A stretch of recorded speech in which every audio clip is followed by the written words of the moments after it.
नमस्कार स्टूडेंट्स, कैसे हैं आप सब लोग। आप सबका एक बार फिर से स्वागत है Byju's exam prep IAS Hindi के यूट्यूब चैनल पर। आज है 14 अक्टूबर 2022। आज हम लोग देखेंगे कि हमारे द हिंदू के समाचार पत्र में कौन कौन से आर्टिकल्स हैं जो इंपॉर्टेंट हैं। सत्र को शुरू करने से पहले आपके लिए कुछ महत्वपूर्ण सूचनाएं। सबसे पहली सूचना यह है कि जैसा कि आपको पता है कि हमारे द्वारा साप्ताहिक समसामयिकी का जो सत्र हर शुक्रवार को आयोजित करा जाता है, तो आज यानी कि 14 अक्टूबर रात्रि 8 बजे YouTube पे इसी चैनल पे आपको लाइव क्लास देखने को मिलेगी। आज का टॉपिक रहेगा चुनाव चिन्ह। इसको देखना बिल्कुल मत भूलिएगा, बहुत ज्यादा इंपॉर्टेंट क्लास होने वाली है ये। दूसरी महत्वपूर्ण सूचना, बायजूस आईएएस की तरफ से आपके लिए आपके क्षेत्र में कई सारी वर्कशॉप्स ऑर्गेनाइज कराई जा रही हैं, तो मैं उनके बारे में एक छोटा सा परिचय आपको दे देता हूं। आपको क्या करना है, इस वर्कशॉप में पार्टिसिपेट करने के लिए अपने आप को रजिस्टर कराना पड़ेगा। रजिस्ट्रेशन का जो प्रोसेस रहेगा वो ये है कि जो ये वीडियो आप देख रहे हो, इसके डिस्क्रिप्शन में आपको कुछ फोन नंबर्स मिलेंगे। उस फोन नंबर्स में आपको अपने एरिया के हिसाब से सेलेक्ट करना है, जैसे बेंगलोर, पुणे, जयपुर, कोलकाता, जहां पर भी आप रहते हैं, तो उस फोन नंबर पे आपको मिस कॉल देनी है। मिस कॉल देते ही आपका रजिस्ट्रेशन हो जाएगा। दूसरा, ये याद रखिएगा कि जो वर्कशॉप होनी है वो 16 अक्टूबर 2022 को होनी है। इंपॉर्टेंट है। ये वर्कशॉप का आयोजन शाम 5 बजे से 7 बजे होगा। बट आपको क्या करना है, उस वर्कशॉप के वेन्यू में जाके, जहां पर भी वो वर्कशॉप हो रही है, तो वहां पर शाम को 4 बजे पहुंचना है। 4 बजे से 5 बजे तक आपका एक मॉक टेस्ट लिया जाएगा और फिर 5 बजे से 7 बजे तक आपकी ये वर्कशॉप होगी। बेसिकली ये जो वर्कशॉप हो रही है, इसका कंडक्ट कराने का एकमात्र उद्देश्य ये है कि जिस तरीके से यूपीएससी का जो प्रीलिम्स का पेपर आता है, यानी कि प्रारंभिक परीक्षा का जो पेपर आता है, उसका क्या पैटर्न रहता है, उसके हिसाब से आपको किस तरीके से अपनी रणनीति को निर्धारित करना है। बहुत इंपॉर्टेंट वर्कशॉप होने वाली है, तो जहां पर भी आप रहते हैं, आपके पास में जो भी एरिया है, वहां पर जाके इस वर्कशॉप को जरूर अटेंड करिएगा। जैसे कि ये आप देख पा रहे हो, ये बेंगलोर में ये वेन्यू है, तो आप स्क्रीन को पॉज करके इस वेन्यू को नोट कर सकते हैं। टाइम याद रखिएगा, 16 अक्टूबर डेट है और टाइम है 4 बजे से 5 बजे तक आपका टेस्ट है और 5 से 7 आपकी वर्कशॉप की क्लास है। कोलकाता का एड्रेस ये है, ध्यान से इसको नोट कर लीजिएगा। तीसरी वर्कशॉप पुणे में ऑर्गेनाइज कराई जा रही है, चौथी जयपुर में। चलिए अब अपने सत्र की शुरुआत करते हैं। पहला आर्टिकल आपको प्रश्न संख्या 14 पर मिलेगा, जिसको आप सामान्य अध्ययन के तृतीय प्रश्न पत्र से जोड़ सकते हैं, जहां पर हम लोग पर्यावरण प्रदूषण के बारे में पढ़ते हैं। यहां पर बेसिकली वायु प्रदूषण की चर्चा हो रही है। बहुत बार आपने ये आर्टिकल्स पढ़े होंगे। अब देखिए, जिस तरीके से सर्दियां पास आती हैं, तो जो स्टबल बर्निंग है, जिसको दिल्ली, पंजाब, हरियाणा की बात करें कि पराली जलाना भी कहते हैं, तो ये बहुत ज्यादा चर्चा का विषय बन जाता है। देखिए न्यूज में क्यों है, संदर्भ पहले मैं आपको बता देता हूं। यहां पर क्या है कि केंद्र सरकार ने एक इंसेंटिव स्कीम स्टार्ट करी है और उस इंसेंटिव स्कीम का जो मूल्य है वो है 50 करोड़। ठीक है, 50 करोड़ रुपए यहां पर इंसेंटिव स्कीम दी जाएगी। किस लिए? पंजाब और हरियाणा में जो भी परालियां होती हैं, ठीक है, उसको ना जलाया जाए वहां के किसानों के द्वारा। इतनी चीज समझ में आ गई। अब देखिए, अब यहां पर ध्यान से देखिए, लिखा हुआ है कि centre to help set up paddy straw pellet unit. Pellet का मतलब क्या होता है? पैलेट का मतलब होता है, हिंदी मतलब अगर मैं आपको बताऊं तो उसका मतलब होता है छर्रे। ठीक है, ऐसे करके आपने देखे होंगे, कई सारे पैलेट्स होते हैं, कई बार ये न्यूज में रहते हैं, तो ये होते हैं पैलेट्स। अब स्टबल बर्निंग को रोकने के लिए इस चीज को करना है। अब देखिए, पहले तो सबसे पहले जानते हैं कि स्टबल बर्निंग जो है, जिसको पराली जलाना कहते हैं, वो होती क्या है। देख रहे होंगे आप, इस तरीके का खेत है और खेत में जो ये चीजें आप देख रहे हो, इस चीज को जला रहे हैं। अब बेसिकली ये क्या है, ये यहां पर इसको कंसिडर कर रहे हैं अपशिष्ट। अब ये क्या होता है, धान के खेत आपने देखे होंगे, ठीक है, तो जब धान के खेत में जब फसल काटी जाती है ना, तो दो तरीके होते हैं। एक तो तरीका है मानव जो किसान है वो अपने हाथों से इसको काटे। दूसरा तरीका होता है कि मशीनों के द्वारा इस फसल को काटा जाए। तो जब वो अपने हाथों से एक फसल को काटता है ना, जैसे मान लीजिए फसलें, धान के फसल लगी हुई है, तो यहां तक मान लीजिए काट लिया, ठीक है। अब जो ये वाला अवशेष बच जाता है, जिसको कई बार मूठे भी कह देते हैं, ठीक है, तो ये जो अवशेष बच जाता है, इसी को क्या बोलते हैं? अपशिष्ट बोलते हैं। अपशिष्ट इसलिए बोल रहे हैं क्योंकि ये खाने में यूज नहीं हो सकता। जितना खाने का उपयोगी सामान होता है वो तो किसान जो है वो काट के निकाल लेता है, परंतु लास्ट में जो बच जाता है, इसकी जड़ें जो होती है ना, धरती के अंदर तक जड़ घुसी हुई होती हैं, तो ये जो बच जाता है इसको निकाल नहीं पाता, ठीक है, तो इसको खेत में छोड़ दिया जाता है। अब क्या करने लगा मानव कि यहां पर जो खेतों में ये चीज बच गई, अब उसको दूसरी फसल उगानी है तो अपने खेत को जाहिर सी बात है साफ करना पड़ेगा। तो इसके पास दो तरीके हैं, या तो वो हाथ से इसको निकालने बैठे, जब वो हाथ से इसको एक एक करके जो मूठे हैं ये निकाली जाएंगी तो उसमें क्या होगा कि समय बहुत अधिक लग जाएगा। दूसरा तरीका है कि इसको मशीन से निकाला जाए। अब मशीन से निकालने के लिए पहली चीज तो इसमें लागत बहुत अधिक आएगी, तो किसान अगर पैसा नहीं दे सकता, वो गरीब है, तो वो मशीन से निकलवा नहीं पाएगा। दूसरा, जब भी क्या होता है ना, जब मान लीजिए धान की फसल खड़ी होती है, तो जब भी धान की फसल की कटाई होती है तो मैंने आपको बताया दो तरीके हैं, या तो वो हाथ से काट दे, तो हाथ से काटता है तो फिर भी वो नीचे तक काटता है। परंतु अगर यही कटाई, धान की फसल की कटाई मशीन से होती है, अब आप पूछेंगे मशीन से क्यों हो रही है? पहली चीज तो समय बचाना पड़ता है, तो मशीन जल्दी काट लेगी, मशीन काटेगी तो और ऊपर से इस फसल को काटती है, तो उसमें और ज्यादा अपशिष्ट पदार्थ बच जाता है। तो देखो, फिर से सुनो ध्यान से, यहां पर जो अपशिष्ट पदार्थ बचा हुआ है ना, ऊपर का फसल तो काट ली गई, अपशिष्ट पदार्थ बचा था, तो पहले तो इतना मशीनीकरण कृषि का हुआ नहीं था, तो किसान जो थे वो हाथ से ही इस फसल को काटते थे। बाद में जब मशीनों का उपयोग बहुत ज्यादा कृषि में होने लगा तो मशीन से इस फसल को काटा जाने लगा। तो जब मशीन से फसल को काटा जाने लगा तो बहुत ज्यादा मात्रा में जो मूठे हैं ये और ऊपर ऊपर बड़ी बड़ी, आप देख रहे हो इतनी बड़ी बड़ी मूठे जो थी ये दिखने लगी। तो अब पर इसका मतलब क्या हुआ कि जो पराली थी, ठीक है, उसकी संख्या क्या हो रही है? बढ़ रही है। तो पहले मान लीजिए पराली जलाई गई तो जल के ये खत्म हो गई, परंतु जिस तरीके से पराली की संख्या बढ़ रही, संख्या बढ़ने का मतलब है यहां उसकी लंबाई बढ़ रही है, तो जितनी लंबी पराली होगी उतना उसको जलने में अधिक टाइम लगेगा, उसी से क्या निकलेगा? वो धुआं निकलेगा और वही वायु में प्रदूषण करेगा।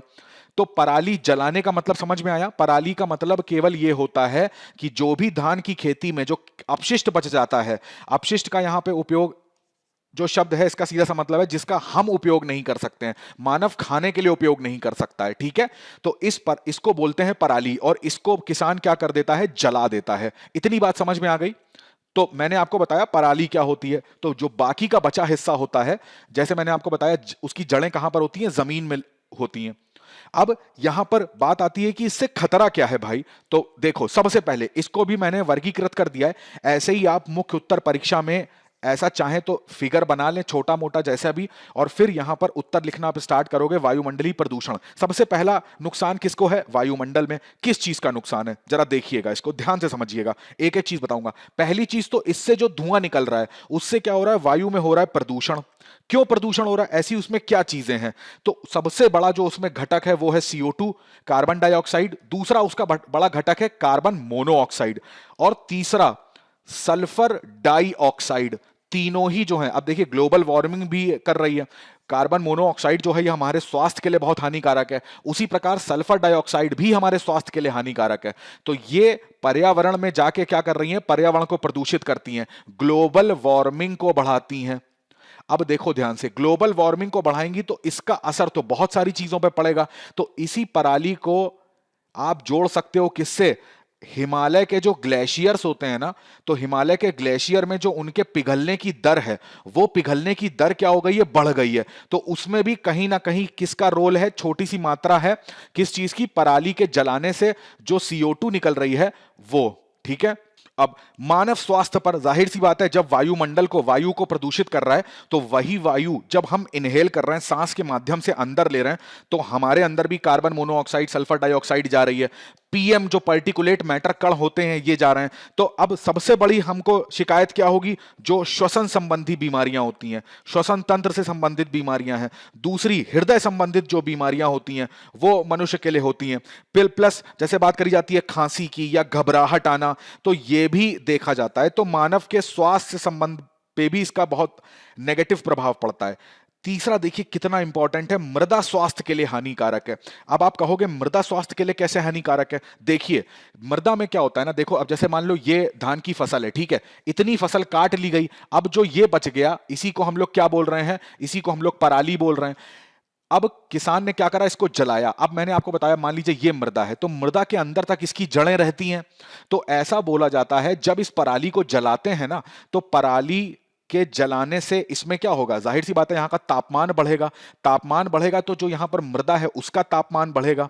जब उसका तापमान बढ़ता है तो ऐसा देखा गया है कि मृदा के 1 सेंटीमीटर अंदर तक जो मृदा का तापमान है ना, ऐसा देखा जा रहा है कि 33 डिग्री से 42 डिग्री सेंटीग्रेड, और ये बहुत अधिक तापमान है। सोचिए 42 डिग्री सेंटीग्रेड पे ग्रीष्म लहर बोल दी जाती है 40 से ऊपर, तो यहां पर 33 डिग्री से 42 डिग्री का मृदा के अंदर का तापमान हो जाता है। सोचिए जहां पर थोड़ी सी नमी रहती है तो अंदर ठंडक रहती है, तो उसका भी तापमान बढ़ जाता है। जब उसका तापमान बढ़ जाएगा ना, तो यहां पर क्या होगा, इस दौरान जो अंदर बैक्टीरिया होते हैं या कई सारे कवक होते हैं, जो ऐसे जीवाणु या सूक्ष्म जीव कह लीजिए, जो हमारी मृदा के लिए बहुत फायदेमंद होते हैं, इनकी वृद्धि जो होती है वो प्रभावित हो जाती है। तो अब जो चीज हमारे मृदा के लिए उपयोगी है उसकी वृद्धि ही प्रभावित हो जाएगी, तो उससे क्या होगा, अब मृदा को भी यहां पे नुकसान पहुंचता है। जो उपजाऊ बैक्टीरिया होते हैं या उपजाऊ कवक होते हैं, जो मृदा को उर्वर बनाने की कोशिश करते हैं, ऐसे सूक्ष्म जीव होते हैं, तो उनको नष्ट होने का खतरा रहता है, क्योंकि तापमान बढ़ गया। अब आपको पता होना चाहिए जितने भी जीवाणु होते हैं, कवक होते हैं या जो एंजाइम होते हैं, वो एक निश्चित तापमान पर, यानी कि एक निश्चित तापमान पर ही अपनी वृद्धि और विकास कर पाते हैं। अगर तापमान बढ़ेगा या घटेगा तो उनको बहुत ज्यादा नुकसान होता है। तो उससे किसको नुकसान होगा, मृदा को नुकसान होता है। तो इस चीज को ध्यान रखिएगा। ये हैं वो खतरे जो पराली जलाने से होते हैं। अब देखिए यहां पर क्या हुआ है ना, तो यहां पर एक शब्द यूज हुआ है, पैलेटाइजेशन, और दूसरा है टॉरिफिकेशन प्लांट्स। ठीक है, एक है पैलेटाइजेशन, पैलेट्स की बात करना, और दूसरा क्या है, टॉरिफिकेशन प्लांट्स। दोनों शब्दों के अर्थ को समझिएगा ध्यान से। देखिए पहले हम लोग टॉरिफिकेशन प्लांट के बारे में जानते हैं। ये टॉरिफिकेशन क्या होता है? देखो टॉरिफिकेशन बेसिकली क्या था, स्वीडन और फिनलैंड में ये सब टेक्नोलॉजी यूज होती थी। तो यहां पर इस टेक्नोलॉजी में करते क्या है, अब देखिए जो परालियां होती है ना, पराली को क्या करते हैं, एक बहुत बड़ा संयंत्र लगाया जाएगा। ठीक है, उसमें क्या है, ये परालियों को डाला जाएगा। जब पराली इस संयंत्र में जाएगी तो इस संयंत्र में क्या होता है, 250 से 350 डिग्री सेंटीग्रेड, बहुत ज्यादा टेम्परेचर है। देखिए ध्यान से, 250 से 350, कहीं किताबों में आपको 300 डिग्री सेंटीग्रेड भी लिखेगा। इतने टेम्परेचर पर इस पराली का टेम्परेचर जो है बढ़ा दिया जाता है, गर्म करा जाता है। अब यहां पर क्या है, देखिए ऑक्सीजन की उपस्थिति होती है, परंतु कैसी होती है, कम। क्यों कम होती है? जाहिर सी बात है, जब इतने ज्यादा टेम्परेचर में किसी चीज को गर्म करेंगे तो वो क्या हो जाएगी, वो जल सकती है। तो जब पराली जल ही जाएगी तो हमें फिर आउटपुट में क्या मिलेगा, कुछ नहीं। तो यहां पर हमको क्या करना है, ऑक्सीजन की थोड़ी सी कम उपस्थिति रखनी है। कई बार तो ऑक्सीजन अनुपस्थित भी रखी जाती है। तो और टेम्परेचर इतना ज्यादा दिया जा रहा है। अब देखिए पराली किससे निकली है, धान की खेती से। तो उस कृषि में कहीं ना कहीं जल की मात्रा तो इसमें जरूर होगी, यानी कि यहां पर मॉइस्चर होता होगा। तो इतने ज्यादा टेम्परेचर पे अगर किसी का इतना ज्यादा टेम्परेचर कर दिया जाएगा तो उसके अंदर क्या है, जल की जो मात्रा है ये क्या हो जाती है, वाष्पीकृत हो जाती है। तो बिल्कुल भी जल इस पराली में रह नहीं जाता, ऑक्सीजन की कमी रहती है, तो वो जलती भी नहीं है। उस केस में क्या होता है, इस पराली का जो जैव भार होता है, ऐसा बोला जाता है कि 65% जैव भार। मान लीजिए 1 केजी की पराली है तो उसमें 650 ग्राम का जो जैव भार होगा, उस जैव भार को इतना ये ठोस बना दिया जाता है।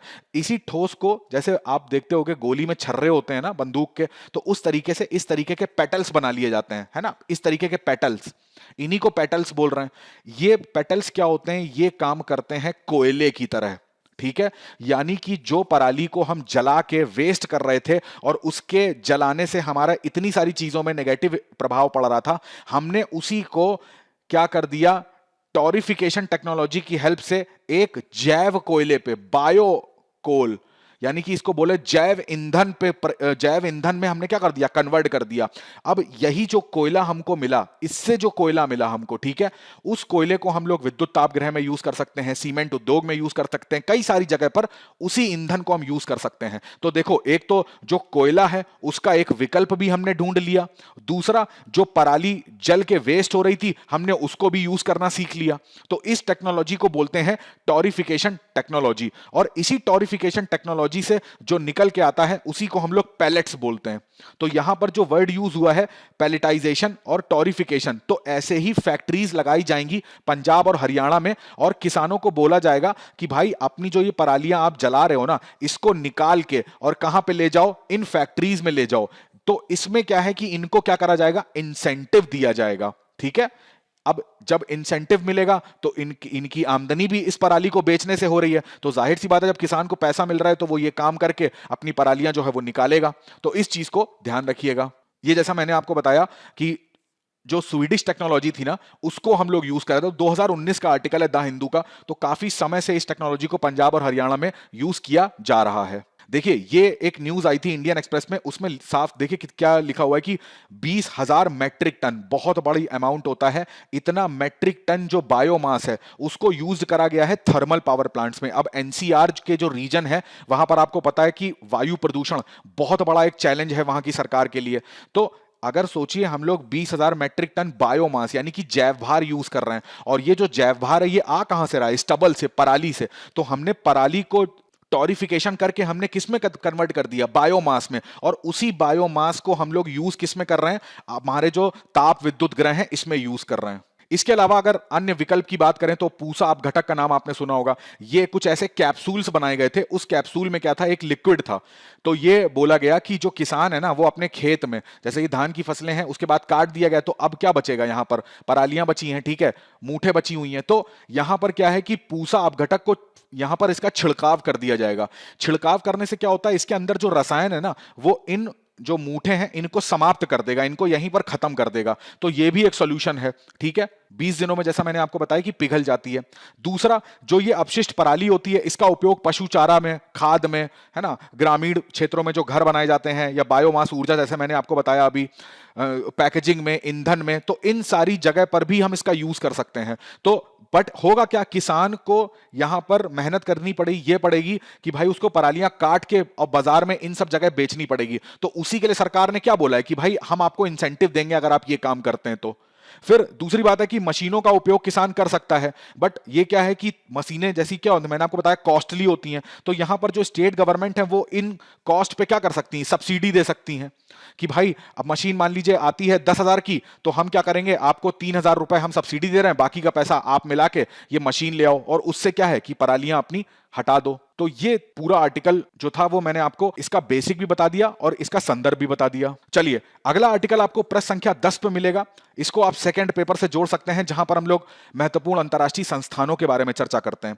देखिए यहां पर बेसिकली क्या है, संदर्भ ये है कि इंटरपोल जो है संस्था, उसकी जनरल असेंबली होती है, उसकी मीटिंग कहां पर होनी है? नई दिल्ली में। और यह मीटिंग कब होनी है? 18 अक्टूबर को, आने वाली 18 अक्टूबर को। तो जब मीटिंग हो जाएगी, उस मीटिंग में क्या प्रमुख मुद्दों पर चर्चा हुई है उसके बारे में तब चर्चा कर लेंगे। अभी ये आर्टिकल आया है तो इससे देखिए, अब चूंकि इंटरपोल बहुत बड़ी एक संस्था है, ठीक है, तो अब उसकी जनरल असेंबली एक उसकी मोस्ट इंपॉर्टेंट ऑर्गेनाइजेशन है, उसकी मीटिंग अगर भारत में हो रही है, तो भारत में अगर इतने बड़े किसी अंतरराष्ट्रीय संस्थान की मीटिंग होती है तो हमारे लिए परीक्षा की दृष्टि से ये इंटरपोल जो है वो इंपॉर्टेंट हो जाता है। दूसरा, आपको याद होगा ऑपरेशन मेघ चक्र के बारे में, ठीक है, जो सीबीआई के द्वारा चलाया गया था। तो ऑपरेशन मेघ चक्र की जो इंटेल थी, जो खुफिया जानकारी थी, वो भी किसने दी थी हमको? सिंगापुर की जो इंटरपोल की एजेंसी है सिंगापुर की, उसने दी थी। तो ऑपरेशन मेघ चक्र भी इसी वर्ष हो रहा है, ऑर्गेनाइज हुआ, और इंटरपोल की जनरल असेंबली की मीटिंग भी हो रही है, और दोनों में ही कॉमन क्या है? इंटरपोल। तो इसके बारे में हमको जानना बहुत ज्यादा इंपॉर्टेंट हो जाता है। एक प्रश्न आपसे यह भी पूछा जा सकता है कथन के फॉर्म में प्रारंभिक परीक्षा में कि पहले ये मीटिंग जो हो रही है ये क्या पहली बार हो रही है? तो नहीं, इंडिया में इसके पहले भी मीटिंग हो चुकी है 1997 में न्यू दिल्ली के अंदर, ठीक है। तो इस चीज को भी ध्यान रखिएगा। ये वाली जो फोटो है मैंने इंटरपोल की ऑफिशियल वेबसाइट से ही निकाली है। जितना भी डेटा मैं आपको फोटो दिखाऊंगा वो सब इंटरपोल की ऑफिशियल वेबसाइट से होंगी, ठीक है। तो इस चीज को ध्यान रखिएगा कि 1997 में ही दिल्ली में इसकी मीटिंग हो चुकी है। अब यहां पर बात करते हैं इंटरपोल के बारे में। तो देखिए इनकी वेबसाइट में ना एक लाइन इतनी अच्छी लिखी हुई है, इस लाइन को ध्यान से पढ़िए। Imagine you are the victim of a crime committed by someone from another country. बोल रहे हैं कि इमेजिन करिए कि आपके साथ कोई अपराध हुआ है और जो अपराधी है वो किसी दूसरे देश का है। How can police catch the person? पूछ रहे हैं कि जो पुलिस है वो उस व्यक्ति को कैसे पकड़ेगी। मान लीजिए कोई व्यक्ति एक्स देश में रहता है और दूसरा व्यक्ति वाई देश में रहता है। वाई देश के व्यक्ति ने एक्स में जाके किसी व्यक्ति के साथ कोई क्राइम कर दिया, या यहां पर किसी संस्था के साथ क्राइम कर दिया, और वापस कहां पर आ गया? वाई देश में आ गया। तो अब वो एक्स के क्षेत्राधिकार से तो बाहर चला गया, एक्स के संविधान से, एक्स के नियम कानून से बाहर चला गया। तो अब एक्स के नियम कानून वाई पे तो लागू होंगे नहीं। तो साफ साफ लिखा हुआ है कि committed by someone from another country, how can police catch the person. अब एक्स के पास क्या विकल्प है, या एक्स की पुलिस के पास क्या विकल्प है कि उस व्यक्ति को, जो अपराधी वाई देश का है, उसके साथ क्या करा जाए। तो उसके लिए किसका निर्माण हुआ है? इंटरपोल। तो अब आप साफ साफ समझ गए होंगे कि इसका मतलब है कि इंटरपोल एक ऐसी अंतरराष्ट्रीय पुलिस का संस्थान है जो देशों के बीच में जितने भी अपराध होते हैं, ठीक है, तो उन अपराधों को किस तरीके से सॉल्व करा जाए, कैसे किसी दूसरे देश की हेल्प करी जाए, इसका मेन रोल होता है। ठीक है, देखिए फुल फॉर्म की बात करें तो इंटरनेशनल क्रिमिनल पुलिस ऑर्गेनाइजेशन, ये इसका फुल फॉर्म होता है। चलिए कमेंट करके मेरे को बताइए कि इंटरपोल का हेडक्वार्टर कहां पर है, कौन से देश में है और उस देश के किस शहर में है। ठीक है, इंटर गवर्नमेंटल ऑर्गेनाइजेशन है, यानी कि जो जितने भी देश इसमें हैं तो उन सब की सरकारें आपस में यहां पर काम करती हैं। कहने का मतलब है कि मान लीजिए एक्स देश है या वाई देश है, अगर एक्स देश भारत का उदाहरण ले लें तो भारत की सरकार के द्वारा समर्थित कोई एजेंसी होगी जो इस इंटरपोल का सदस्य होगी, और भारत की तरफ से इस इंटरपोल का सदस्य कौन है? वो है सीबीआई। देखिए अगर यहां पर जैसे मैं बता रहा था आपको, भारत की बात करेंगे तो एशिया साउथ पैसिफिक का जो रीजन है उसमें हमारा भारत आता है। ये भी इंटरपोल की वेबसाइट से ही है। जो यहां पर इंटरपोल के ऑफिसेज होते हैं किसी भी देश में, उन ऑफिसेज को बोलते हैं नेशनल सेंट्रल ब्यूरो, यानी कि एनसीबी। और सीबी अगर बात करी जाती है इंटरपोल, तो इंटरपोल का हेडक्वार्टर भारत में कहां पर मिलेगा आपको? तो वो नई दिल्ली में मिलेगा। 1949 से भारत जो है वो इस इंटरपोल का सदस्य है। टोटल मेंबर्स की बात करें तो 195 सदस्य आपको इंटरपोल में देखने को मिलेंगे। इस तरीके का पूरा जाल जो है वो इंटरपोल का 195 देशों में फैला हुआ है। यहां पर आप भारत में देखोगे तो ये है क्या? नई दिल्ली। अब चूंकि जनरल असेंबली की मीटिंग होने वाली है तो हम ऐसा तो नहीं हो सकता कि इसको ना पढ़ें। तो देखिए जनरल असेंबली जो है ये बॉडी क्या करती है? तो अटेंडीज का मतलब होता है कितने लोग यहां पर भाग लेते हैं। तो सबसे पहली चीज आपको ध्यान रखनी है कि जो भी इसके देश हैं, जो मैंने अभी आपको बताया 195 देश हैं, तो 195 देशों के जो सीनियर लॉ इन्फोर्समेंट ऑफिशियल्स होते हैं, यहां पर कोई मिनिस्टर्स भी हो सकते हैं या जो पुलिस होती है उनके चीफ भी हो सकते हैं। तो भारत की तरफ से यहां पर कौन जाता है? सीबीआई जाता है। ऐसे हर देश की तरफ से जो भी सीनियर लॉ इन्फोर्समेंट ऑफिशियल होते हैं वो यहां पर जाएंगे। अप्रूव्स की बात करें कि यहां पर किन किन मुद्दों पर बात होती है, तो पॉलिसीज के बारे में या संसाधन के बारे में, वित्त के बारे में, कौन कौन से प्रोग्राम चलाए जा रहे हैं, ठीक है, तो इन सब के बारे में यहां पर बातें होती हैं। इलेक्ट्स की बात करें तो यहां पर यह याद रखिएगा कि एक सेक्रेटरी जनरल होता है और बाकी एग्जीक्यूटिव कमिटी के मेंबर्स होते हैं। यह भी इंपॉर्टेंट है। 195 कंट्री, मोस्ट इंपॉर्टेंट, यहां से आपका प्रश्न बनेगा, one country is equals to one vote. अब ईच मेंबर कंट्री जो है वो एक हेड ऑफ डेलीगेशन अपॉइंट करते हैं। ऐसा नहीं है कि मान लीजिए भारत है तो भारत की तरफ से केवल एक सदस्य इंटरपोल में जा रहा है इसकी मीटिंग में, नहीं, सदस्य कई सारे हो सकते हैं। ठीक है, मान लीजिए 4 सदस्य हैं, मगर इन चारों सदस्यों में से एक ऐसा सदस्य होगा, मान लीजिए 3, वो क्या है? वो इन एक्स की तरफ से हेड होगा। उसी को बोल रहे हैं हेड ऑफ डेलीगेशन। डेलीगेशन का मतलब होता है प्रतिनिधि मंडल। तो इस पूरे प्रतिनिधि मंडल का एक हेड होगा। ठीक है, तो एक कंट्री जो है उसका एक ही वोट यहां पर कंसिडर करा जाएगा। अगर बात करी जाती है कि इंटरपोल्स के क्या क्या काम होते हैं, तो पूरे काम को, इंटरपोल के जितने भी काम हैं, ये आप मुख्य उत्तर परीक्षा में यूज कर सकते हैं। उसको 3 वर्गों में विभाजित करा गया है। पहला है काउंटर टेररिज्म। नाम से ही आप समझ गए होंगे काउंटर टेररिज्म का सीधा सा मतलब क्या होता है। इसका मतलब होता है कि आतंकवाद को किस तरीके से उसकी रोकथाम करी जा सकती है। ठीक है, तो जो भी इसके मेंबर्स होते हैं वो कैसे प्रिवेंट कर सकते हैं या डिसरप्ट कर सकते हैं आतंकवादी गतिविधियों को, उसके बारे में चर्चा होती है। इसी के साथ साथ पहचान भी करी जाती है, आइडेंटिफिकेशन। कोई भी व्यक्ति है तो उसके बारे में अगर उसके प्रति कोई संदेह है या अगर उसका कोई अपना एक संगठन है, उसके कार्यों के प्रति कोई संदेह है, तो इस पे भी इंटरपोल काम करता है। दूसरा ऑर्गेनाइज्ड क्राइम, यानी कि संगठित अपराध की बात करते हैं। संगठित अपराध का सीधा सा मतलब होता है कि जो व्यक्ति है वो किसी संगठन के माध्यम से पहले एक रणनीति बनाई जाती है। 4, 5, 10, 15 व्यक्ति मिलकर एक रणनीति बनाते हैं कि किस तरीके से जो हिंसा है उसको कंडक्ट करना है। तो ऐसे अपराधों को अगर व्यक्ति अकेले वो काम करता है, उसको नहीं, व्यक्ति समूह के रूप में, एक संगठन के रूप में कोई अपराध करता है तो उसको बोलते हैं संगठित अपराध। तो इसको भी आइडेंटिफाई करना, उसको समझना और उसके प्रति रिस्पॉन्ड करना, अगर कुछ ऐसा अपराध होने वाला है या हो चुका है तो उसके प्रति एक्शन लेना। साइबर क्राइम, अब जैसा मैंने आपको बताया जो मेघ चक्र था उसको आप इससे जोड़ सकते हैं।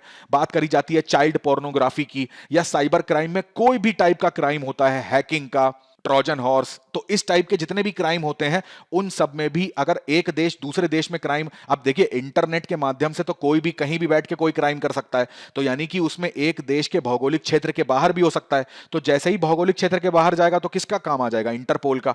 तो ये तीन मुख्यतः इसके काम होते हैं जिसको आप वर्गीकृत कर सकते हैं।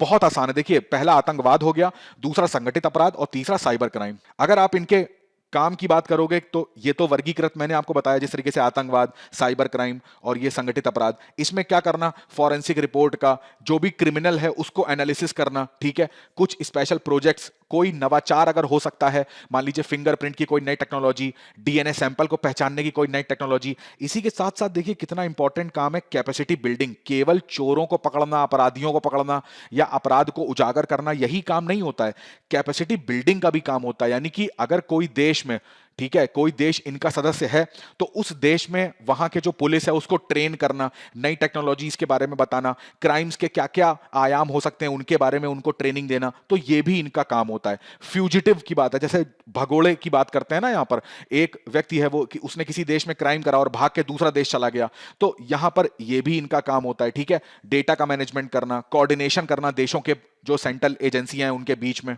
मोस्ट इंपॉर्टेंट, यहां से प्रारंभिक परीक्षा में प्रश्न बनेगा, कुछ इंटरपोल के नोटिसेस होते हैं, हर नोटिस का ना अपना एक कलर होता है, तो ये किसी को भी जारी करते हैं ना तो इस कलर को देख के समझ में आ जाता है कि किस बारे में इंटरपोल ने ये नोटिस जारी करा है, इसको समझ लीजिए, बहुत इंपॉर्टेंट है। जैसे बात करी जाती है रेड नोटिस की, तो अगर इंटरपोल ने रेड नोटिस निकाला है तो देखिए नीचे लिखा भी हुआ है क्या, वांटेड पर्सन। इसका मतलब क्या होता है, वांटेड का मतलब होता है कि कोई भी व्यक्ति अगर उसने अपराध किया है और उसके विरुद्ध में अगर रेड नोटिस निकला है तो इसका मतलब है कि जितने भी देश हैं इसके सदस्य, एक बार रेड नोटिस निकाला तो सब देशों के पास रेड नोटिस चला जाता है, तो वो देश अब इस व्यक्ति को, किसी भी देश में होगा तो उसको पकड़ेंगे और पकड़ के जहां पर भी उसने क्राइम करा है वहां पर उसको भेजने का काम करेंगे, ठीक है। तो अरेस्ट करने का भी अधिकार होता है और यहां पर उस व्यक्ति को ट्रैक करने का भी अधिकार होता है। अब जैसे हम लोग प्रत्यर्पण संधि की बात करते हैं तो बेसिकली रेड नोटिस के अंदर ही वो चीज आती है।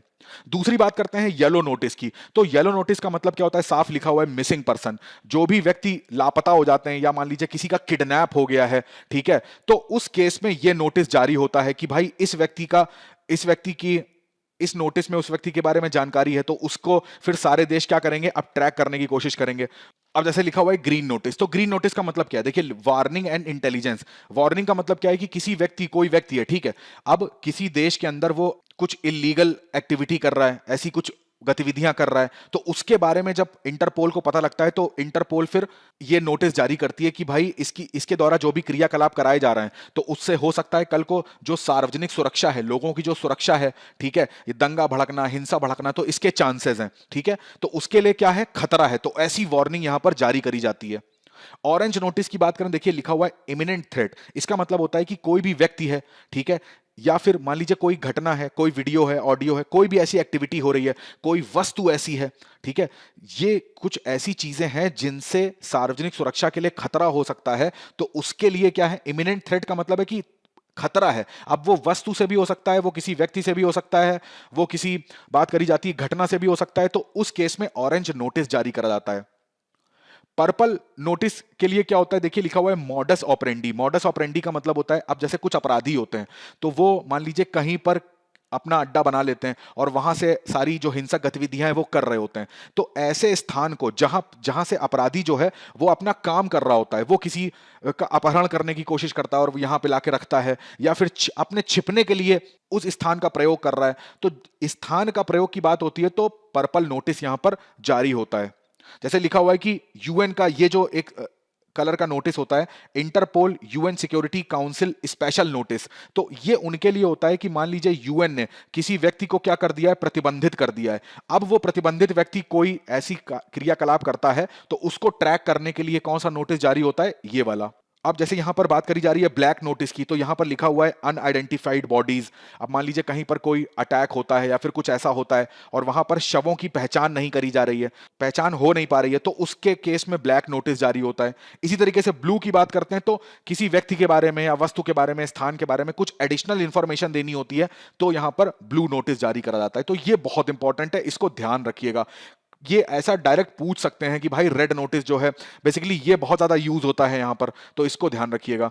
एक एक बार सारे मैंने आपको संक्षिप्त रूप से बता दिए हैं, एक बार फिर से आप रिप्ले करके इस वीडियो को सुनिएगा और उसके शॉर्ट में नोट डाउन कर लीजिएगा, तो आपको वो चीजें याद रहेंगी। चलिए अगला आर्टिकल देखिए, प्रश्न संख्या 1 पर भी मिलेगा और इसको 12 पर भी रिपीट करा गया है। इसको आप सेकंड पेपर से जोड़ सकते हैं। यहां पर अंतरराष्ट्रीय संबंध की बात आ जाएगी, महत्वपूर्ण अंतरराष्ट्रीय संस्थानों की बात आ जाएगी, तो दोनों चीजें यहां पर कवर हो जाएंगी। देखिए न्यूज क्या है, अभी संदर्भ यह है कि इंडिया ने अपने आप को ना रशिया के अगेंस्ट वोट करने से अलग कर लिया। एब्सटेंस का मतलब होता है अपने आप को अलग कर लेना, ना ही पक्ष में वोट करना ना ही विपक्ष में वोट करना। अब ये वोटिंग हुई क्या थी आपको पता होना चाहिए। यूनाइटेड नेशंस की जो जनरल असेंबली थी, तो उसमें एक रिजोल्यूशन लाया गया और वो रिजोल्यूशन क्या था कि रशिया ने जितने भी एरिया इलीगल रूप से एनेक्स कर लिए हैं यूक्रेन के, उसके अगेंस्ट में यहां पर यह रिजोल्यूशन लाया गया। अब इस रिजोल्यूशन के पक्ष और विपक्ष में वोटिंग होनी थी। ठीक है, बात करते हैं कि कौन से एरिया, जैसे लुहांस्क, डोनेस्क, ज़ैपोरिजिया और खेरसन, ये चारों जो एरिया थे वो रशिया ने क्या करे, एनेक्स कर लिए और यहां पर रेफरेंडम करा के ये बोला कि अब ये किसके साथ रहना चाहते हैं, ये रूस के साथ, और ये अब रूस का ही पार्ट हो गए। तो अब कल को भविष्य में यूक्रेन अगर इस पे वापस से अपना प्रभुत्व स्थापित करने की कोई भी कोशिश करता है, सैनिक रूप से सैनिक कार्रवाई करेगा, तो वो रूस पे अटैक समझा जाएगा। तो यहां पर इस चीज को बोला गया कि ये रूस ने क्या कर रहे हैं, इलीगल तरीके से इन पे कब्जा कर लिया है। इसको लेके रिजोल्यूशन लाया गया, तो उसी को लेके वोटिंग हुई थी, जिसमें इंडिया ने क्या करा है, अपने आप को इस वोटिंग से अलग कर लिया। देखिए इस रिजोल्यूशन के लाने से पहले यहां पर यह भी मैंने ऑफिशियल वेबसाइट से यूएन की निकाला है, वहां पर आप जाएंगे तो आपको सीक्रेट बैलेट रिजेक्टेड दिखेगा। जो अभी रिजोल्यूशन की मैं बात कर रहा हूं, उससे पहले एक और रिजोल्यूशन आया था। यह रिजोल्यूशन बेसिकली इसलिए आया था कि यहां पर रशिया ने ना यूएन जनरल असेंबली में यह बोला कि भाई ये जो आप वोटिंग कराना चाह रहे हो इस टॉपिक के ऊपर कि हमने इलीगल तरीके से यूक्रेन के 4 एरिया को कब्जा किया है, तो इस वोटिंग को आप क्या कराओ, सीक्रेट कराओ, यानी कि गुप्त मतदान कराओ यहां पर आप। ठीक है, ये ऐसा रशिया का तर्क ये था कि इनका सोचना ये था कि भाई देखिए हम वैसे भी सारे ही देश जो हैं, मैक्सिमम देश जो हैं, वो इसी पक्ष में वोटिंग करेंगे कि हाँ भाई ये इलीगल तरीके से इन्होंने कब्जा किया है। ठीक है, अब आपको पता है कि क्रीमिया ब्रिज जिस तरीके से यूक्रेन ने उस पर अटैक किया और उसका बदला लेने के लिए रशिया ने क्या करा था, 70 से अधिक मिसाइल जो थी वो यूक्रेन में उनसे हमला किया और बहुत ज्यादा नुकसान हुआ यूक्रेन का। तो बहुत सारे देश ऐसे थे जो इसी पक्ष में वोट करते कि रूस ने जो भी करा है वो गलत करा है। तो यहां पर कहीं ना कहीं रूस की जो इमेज है, जो उसकी छवि है, उसको बहुत धक्का लगता। तो यहां पर रूस ने यह बोल दिया था कि भाई इसको क्या कराइए, आप गुप्त मतदान की तरह करा लीजिए, ये मत पता लगने दीजिए कितने लोगों ने पक्ष में वोट कराए, कितने लोगों ने विपक्ष में वोट कराए। हाँ, रशिया को यह कहीं ना कहीं तो पता ही था कि हम वोटिंग में तो हार ही जाएंगे, परंतु क्या हुआ, इनका जो ये प्रस्ताव था उसको ठुकरा दिया गया। यहां पर देखिए लिखा हुआ है द अल्बानियन प्रपोजल। अल्बानिया जो देश है ना, उसने क्या करा था, वो इसके विरुद्ध में आ गया और उसने बोला कि नहीं, कोई गुप्त मतदान नहीं होगा। तो पहला तो मतदान केवल इस वजह से हुआ कि ये जो रशिया का प्रपोजल था कि मतदान गुप्त हो कि ना हो, इसके लिए वोटिंग हुई। तो ध्यान देखिएगा, इसकी जो वोटिंग हुई ना, इसमें 107 देशों ने इस चीज का फेवर किया कि गुप्त मतदान नहीं होना चाहिए, और इन्हीं 107 देशों में हमारा भारत भी था। यानी कि भारत ने इस मुद्दे पर रूस के विरोध में वोट किया। 39 लोगों ने यहां पर एब्सेंट होगा, यानी कोई वोट नहीं करा। 13 लोगों ने अगेंस्ट में वोट करा, मतलब कि जो रूस कह रहा है वो एकदम सही है। तो सीक्रेट बैलेट का जो प्रस्ताव था उसमें भारत ने अपोजिट वोट करा था रशिया के, इस चीज को ध्यान रखिएगा। दूसरा जो यहां पर न्यूज आई, जो इसके बाद सीक्रेट बैलेट के बाद जो वोटिंग हुई, अब देखिए सीक्रेट बैलेट में तो जो रूस था वो फेल हो गया। इसका मतलब कि जो मतदान होगा वो अब कैसा होगा, गुप्त नहीं होगा। तो गुप्त नहीं हुआ तो ओपन मतदान हुआ। अब ओपन मतदान में 143 लोगों ने इस फेवर में वोट किया कि जो भी रशिया ने काम करा है, अटेम्प्ट इलीगल एनेक्सेशन, ये एकदम गलत है। और यहां पर देखिए वर्ड क्या यूज हुआ है, इमीडिएट रिवर्सल। इमीडिएट रिवर्सल का मतलब होता है जो जैसे रशिया ने कब्जा करा है रिवर्स हो जाए, यानी कि वो उन चारों क्षेत्रों को क्या करे, छोड़े। तो 143 लोगों ने इनके पक्ष में वोट किया, 35 लोग जो थे वो एब्स्टेंट हो गए, यानी कि उन्होंने वोट नहीं करा। इसमें आता है इंडिया का नाम, यानी कि इंडिया ने ना ही रूस के पक्ष में वोट किया ना ही रूस के विपक्ष में वोट किया। 4 देश ऐसे थे, बेसिकली 5 देश, जैसे Belarus, democratic people Republic of Korea, Nicaragua, रूस और खुद सीरिया। ये 5 देश ऐसे थे जिन्होंने इस पक्ष में वोट किया कि नहीं, रूस ने जो किया वो सही किया।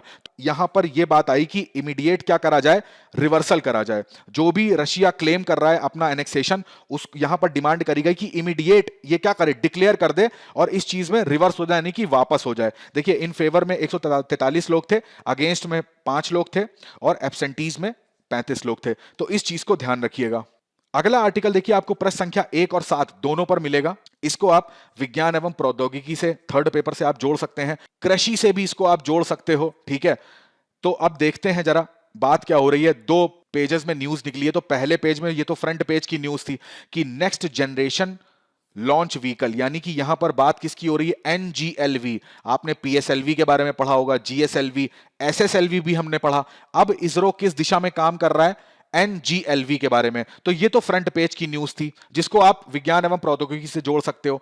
दूसरा जो मैंने आपसे कहा कृषि से जोड़ने के लिए, तो ये न्यूज जो है वो आपको पेज नंबर 7 पे मिलेगी। यहां पर इसरो के जो चेयरमैन है सोमनाथ, तो इन्होंने प्रपोज करा है कि डेडिकेटेड सैटेलाइट होने चाहिए कृषि के लिए, यानी कि अलग से सैटेलाइट हमको किसके लिए बनाने चाहिए, कृषि क्षेत्रों के लिए। और बेसिकली ये 2 सैटेलाइट्स की अभी के लिए डिमांड करते हैं कि 2 सैटेलाइट हम लोग आने वाले समय में केवल किसको समर्पित कर देंगे, कृषि को।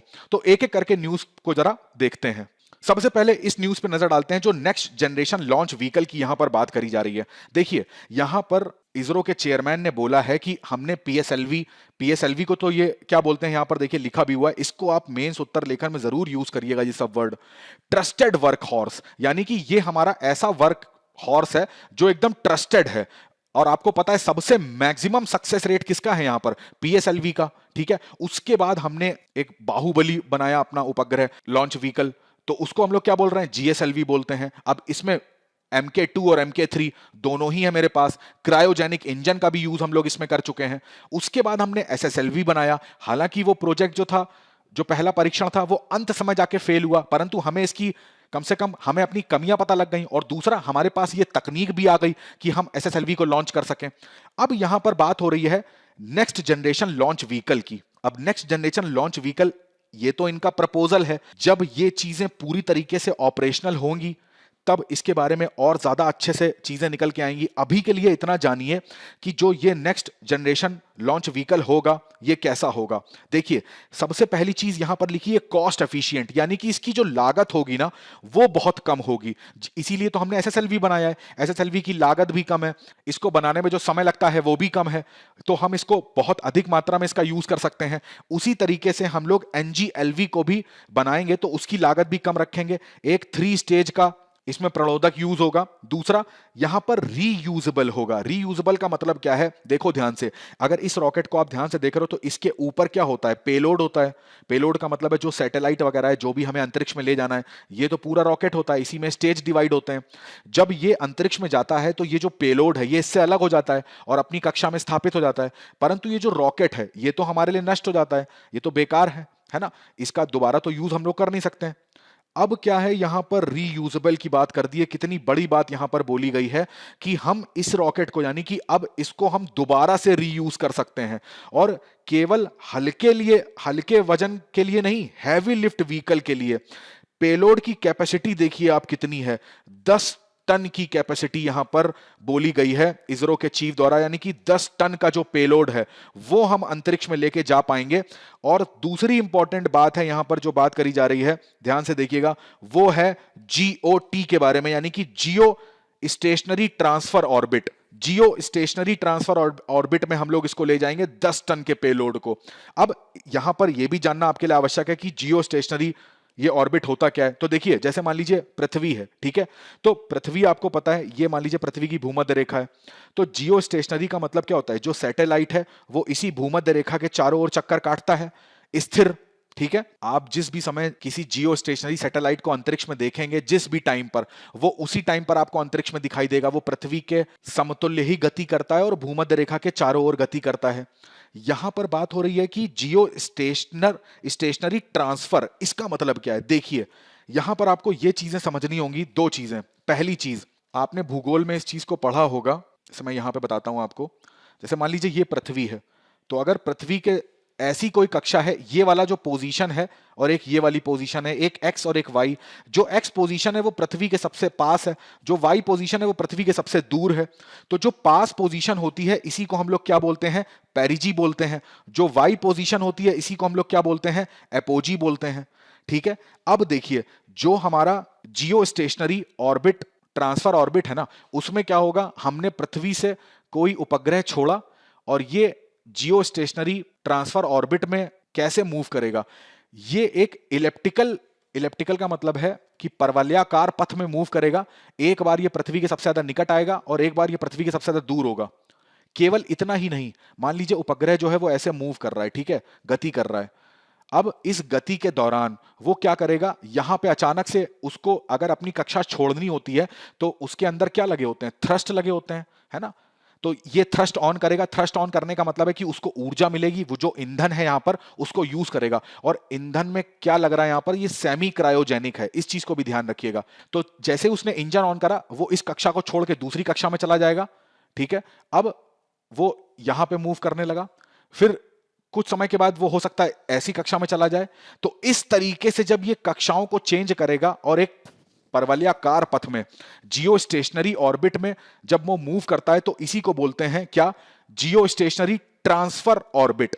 ट्रांसफर का यहां पर मतलब ही हो जाता है कि वो ऐसी अपनी ऑर्बिट को बदल भी सकता है। ठीक है, बदल सकता है अपने ऑर्बिट को। और सोचो 10 टन का पेलोड और ऑर्बिट को बदलने की भी क्षमता, इसीलिए इसको बोला जा रहा है क्या, नेक्स्ट जनरेशन लॉन्च व्हीकल। इस चीज को ध्यान रखिएगा, ये बहुत इंपॉर्टेंट है। सिंपल रोबस्ट डिजाइन होगा। रोबस्ट का मतलब है बहुत सुदृढ़ टिकाऊ डिजाइन होगा, बहुत सिंपली तरीके से उसको डिजाइन करा जाएगा। दूसरा यहां पर जो कृषि के लिए बात हो रही है, तो कृषि के लिए डेडिकेटेड इन्होंने 2 सैटेलाइट की बात करी है। यहां पर एक प्रोग्राम की भी बात करी गई है, मैं आपको दिखा देता हूं। यहां पे बोला जा रहा है, इन्होंने प्रपोज करा है, ठीक है, अभी आया नहीं है ये, भारत कृषि सैटेलाइट प्रोग्राम। ठीक है, जैसे ही ये आएगा तब इसके बारे में चर्चा करेंगे। तो ऐसा एक प्रोग्राम बनाने की बात करी है, किस तरीके से हम लोग अपने उपग्रह को कृषि में यूज कर सकते हैं। अब देखिए कृषि में कौन कौन से सेक्टर्स में आप इसको यूज कर सकते हो। जैसे यहां पर देखिए लिखा हुआ है क्रॉप फोरकास्टिंग की, यानी कि हम पहले से अनुमान लगा सकें इस चीज का कि भाई यहां पर फसल जो है उसका उत्पादन कितना होगा, फसल कितनी मात्रा में होगी, कितनी अच्छी होगी, कौन सी फसल हो सकती है, पेस्टिसाइड के बारे में, है ना। या फिर बात करी जाती है सिंचाई के बारे में कि पानी के स्तर की बात करें, या सिंचाई यहां पर दक्षिण पश्चिम मानसून या उत्तर पूर्वी मानसून से जो वर्षा हो रही है, तो मानसून के अलावा जो वहां की भूमि है उसमें कितना पानी बचा हुआ है, उसका कितना यूज सिंचाई में हम लोग कर सकते हैं। जो मृदा है उसके डेटा के बारे में, मृदा जो है वो स्वस्थ है कि अस्वस्थ है, इसमें एनपीके की कितनी वैल्यू है। ठीक है, तो इन सब के बारे में भी यहां पर बात हो सकती है। ये जो सारे टॉपिक्स हैं, जो भी कृषि से संबंधित चीजें हैं, ड्रॉट की बात हो रही है, सूखा पड़ेगा तो पहले से अगर एक अनुमान लगेगा तो हम उसके हिसाब से जो सरकारें हैं वो काम कर सकती हैं, वो उनके उपाय के बारे में सोच सकती हैं। तो इन सब का ये, और ये बहुत ज्यादा इंपॉर्टेंट भी है, आपको भी पता है जिस तरीके से जलवायु परिवर्तन हो रहा है और जो सूखे की बात है या ग्रीष्म लहर की बात है, उनकी फ्रीक्वेंसी में बहुत ज्यादा बढ़ोतरी हो गई है। तो जब हमारे पास ऐसे प्रोग्राम होगा जिसमें हमारे पास डेडिकेटेड 2 सैटेलाइट होंगे जो केवल कृषि के लिए ही काम कर रहे होंगे, तो हम लोग अपने कृषि सेक्टर को, जो भी उसकी चुनौतियां हैं, उनको बहुत अधिक दूर कर सकते हैं। तो ये चीज ध्यान रखिएगा।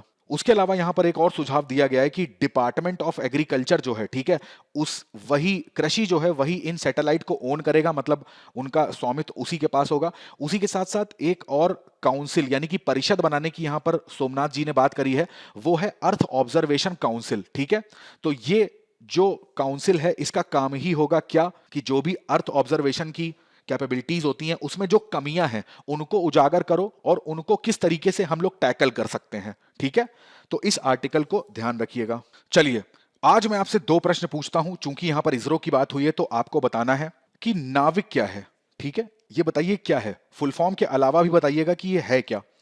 दूसरा, और ये चर्चा में आजकल बहुत है, दूसरा एक अभी हाल ही में एक जगह चर्चा में थी, अब देखिए मैपिंग से मैं आपसे प्रश्न पूछ रहा हूं, ऐसे आपके प्रारंभिक परीक्षा में प्रश्न पूछ सकते हैं।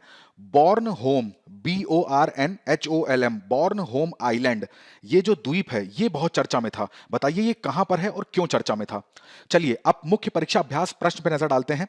सबसे पहला प्रश्न देखिए आ रहा है, खेद के अवशेषों को जलाने की प्रक्रिया उत्तर भारत के कुछ हिस्सों में वायु प्रदूषण के प्रमुख कारणों में से एक है, जिससे कि वायु की गुणवत्ता बढ़ रही है। उल्लेख करें कि कैसे एक प्रभावी नीति नियोजन पराली जलाने के संकट को अवसर में बदल सकता है। दूसरा, भारत ने रूसी और यूक्रेनी पक्षों के कूटनीति और बातचीत के रास्ते पर लौटने के लिए अपने सुझाव को बार बार दोहराया है। और इसी के साथ साथ यूक्रेन में जारी सैन्य अभियानों के बीच भारत ने रूस के खिलाफ तटस्थ रुख बनाए रखा है। यह मार्ग भाता नहीं है, यहां पे भारत होगा, ठीक है। यह मार्ग भारत की विदेश नीति को किस दिशा में ले जाने का प्रयास करता है। दोनों मोस्ट इंपॉर्टेंट प्रश्न हैं दोनों को।